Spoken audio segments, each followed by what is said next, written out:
HP ini harganya cuma 900 ribuan aja. Modelnya kayak Oppo Reno ya, di bagian belakang bergradasi dan modul kameranya itu kayak Vivo V50.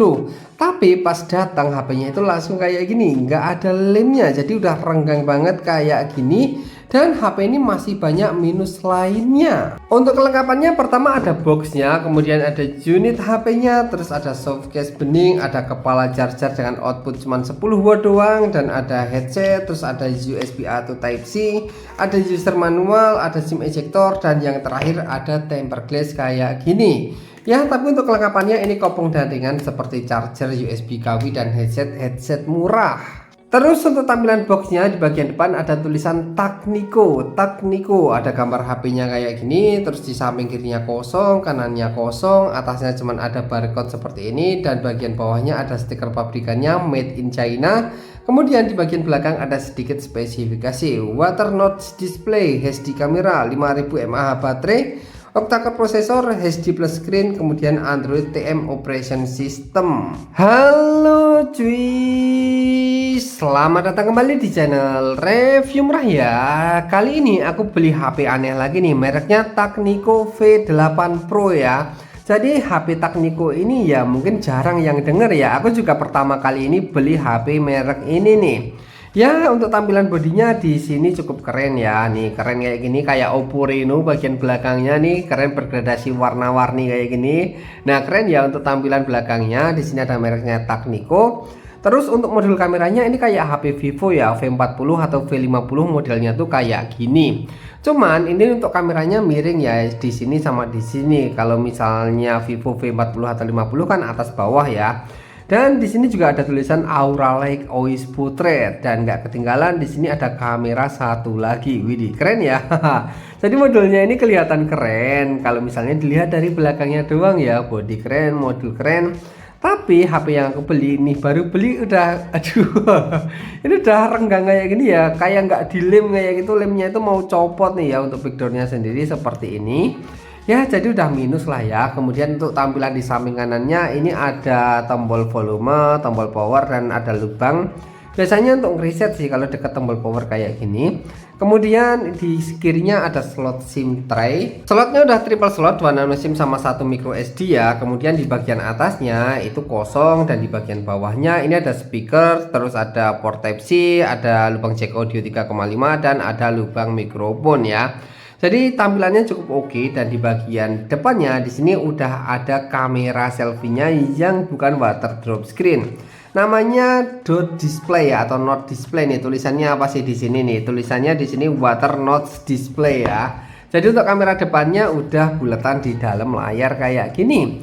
Tapi untuk bezelnya masih kelihatan tebel banget ya. Jadi bezelnya ini masih kerasa tebel banget. Untuk tampilan HP-nya awal-awal ya kayak gini. Nih seperti ini ya, Androidnya ya oke sih, cukup tinggi ya, bukan Android 5 atau 6 kayak gitu. Ini oke kalau dilihat dari tampilan awalnya. Dan di sini aku udah download beberapa aplikasi, ada aplikasi device info juga seperti DevCheck. Dan pertama-tama kita bahas OS HP-nya dulu ya, karena ini menarik banget untuk HP-HP yang nggak jelas seperti ini. OS-nya pakai OS apa? Langsung ke tentang ponsel aja terlebih dahulu, dan ternyata ini OS-nya pakai HiOS punyanya Tecno, basisnya di versi 14, dan Android-nya tulisannya Android 14 ya. Ya, seperti ini Android 14 HiOS. Dan untuk namanya ini V50, model V50. Tapi di judul penjualnya tulisannya V8 Pro ya. Tapi di sini tulisannya V50 nih. Mungkin ini jiplak sama nama Vivo V50 kali ya, soalnya modelnya mirip banget kayak gini. Dan untuk chipsetnya di sini pakai MediaTek 6765, tentunya kentang banget, RAM-nya 8GB dan ROM-nya 256GB. Wah, tinggi banget ya kalau ditentang ponsel kayak gini, 8256, baterai 5800 mAh, screen-nya ini juga bagus, sudah 1024 x 3200 pixel. Wih, kalau dilihat di tentang ponselnya doang kayak gini, rasanya HP ini tuh kayak HP yang bagus banget kecuali chipsetnya. Oke, lanjut. Sekarang kita coba cek aslinya pakai aplikasi Device Info. Kita cek pakai aplikasi DevCheck aja. Langsung masuk ke aplikasi DevCheck, dan di sini chipsetnya terbaca MediaTek 6580. Masih 28 nanometer, cuman 4 core dan masih 32 bit. Kentang banget untuk chipsetnya ini. Lanjut kita geser ke bawah. Untuk GPU-nya juga kentang, Mali 400 MP doang. Kemudian untuk layarnya sendiri ternyata di sini cuman 540 kali 1200 pixel. Aslinya kayak gini. Ditentang ponsel dibuat seolah-olah layarnya itu bagus banget, padahal aslinya cuma 540 kali 1200 pixel dengan refresh rate 60 Hz aja.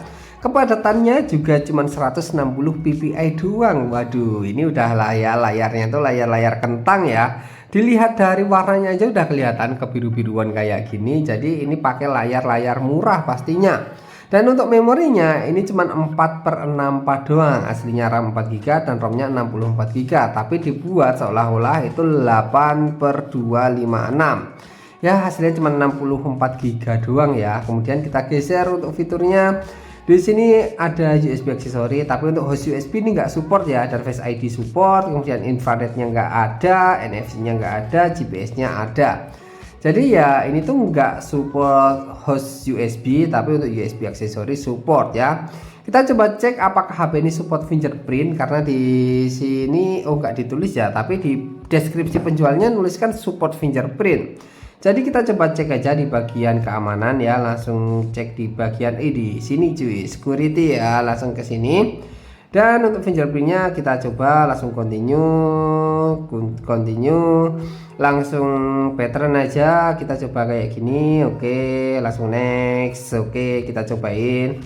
Untuk fingerprintnya di mana nih? Penasaran juga gue cuy sama fingerprintnya. Oke, langsung down aja dan kita cobain fingerprintnya. Di mana? Ini di mana fingerprintnya nih? Oke, langsung kita cobain. Wah, wah, wah, wih, wih, support fingerprint di layarnya loh. Ini beneran nggak cuy? Ataukah ini cuman aplikasi doang atau gimana? Ini masa iya layarnya ini support fingerprint? Apakah ini layar AMOLED? Sepertinya nggak AMOLED ya. Kok bisa ya ada si fingerprint di sini? Ataukah ini cuman modifikasi sistem aja atau gimana biar kayak seperti ada fingerprint padahal aslinya nggak ada atau gimana?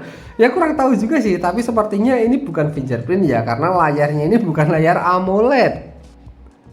Dipakai buat sekedar sosmed aja, HP ini tuh rasanya udah lambat banget, yang framenya itu drop parah, cuman dipakai buat sosial media kayak gini aja. Ini padahal nggak ada multitasking ya, cuman satu aplikasi ini aja nih ya. Jadi nggak ada multitasking, dipakai buat sosial media. Ini rasanya udah parah banget, sampai ini nge-freeze kayak gini ya, untuk sekedar sosmed ringan nih ya, untuk TT ya. Dan selanjutnya kalau misalnya untuk YouTube kayak gimana, langsung aja kita coba buka YouTube di HP ini. Untuk masuk ke aplikasi YouTube rasanya ya cukup lama ya, cukup lama untuk login doang. Dan untuk scroll masih bisa, cuman ya kayak gini ya, lama banget dipakai buat scroll, juga patah-patah, rasanya nggak ringan. Warnanya ini juga nggak padat, warnanya kurang banget ya. Coba kalian lihat, ini warnanya kurang banget nih, ngeblur, warnanya nggak padat, pokoknya kayak burik lah ya istilahnya. Burik warnanya ya kayak gini, layar-layar LCD murah ya. Jadi seperti ini untuk warnanya sendiri, kurang banget ya. Selanjutnya untuk speakernya kita tes, semoga aja speakernya nggak mati ya. Kita tes speakernya apakah bisa. Oke, di sini langsung coba kita play aja ya. Ini gimana sih ya? Kita pencet. Waduh, nge-freeze cuy. Ini mau ngetes speaker tapi nge-freeze kayak gini ya. Jadi nggak mood cuy mau ngetes speaker juga. Oh, ini bisa.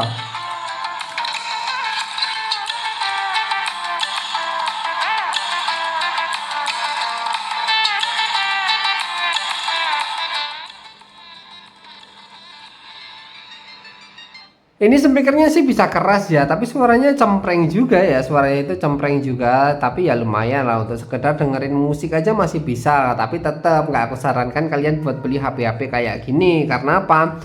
Karena ya masa iya kalian baru beli HP udah dapat yang lemnya ngeletek kayak gini ya. Nih kalian lihat nih, lemnya ngeletek cuy. Jadi ya gimana ya, kayak nggak dilem gitu ya. Dan sekarang cobain untuk kameranya. Wih, kameranya untuk kameranya kayak gimana ya, ini kayak gelap gitu ya, agak gelap gitu. Untuk kamera belakangnya ini agak gelap. Bisa di zoom nggak? Zoomnya bisa di zoom sampai 4 kali. Dan untuk tulisan gimana tulisannya? tulisannya bisa difokusin tapi tetap aja ngeblur dan nggak bisa smooth ya, gerakannya itu nggak bisa smooth gitu. Ini modelnya kayak model-model Android 5 atau Android 4 kayak gitu ya.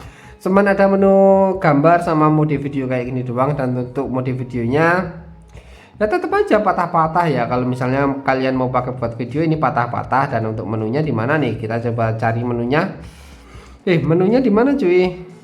Di sini menunya. Bukan ya, ini bukan ya. Ini smart button ini. Ini smart button ya. Menu kameranya kayak di mana sih? Kayak nggak ada mode di sini ya. Nih mode kameranya di sini ada ace-nya, mikrofon, video quality. Ini bisa HD doang. Videonya HD doang, nggak bisa full HD. Jadi udah kameranya udah jelek banget. Kemudian untuk kamera depan kita coba ya. Kamera depan kita coba. Widih, ini kamera depan di mode video, mode foto. Widih, geser ganti kamera aja rasanya patah banget cuy. Artis-artis saja kalau misalnya foto pakai kamera depan HP ini rasanya pasti langsung beda. Kalian pasti langsung nggak ngenalin siapa itu ya.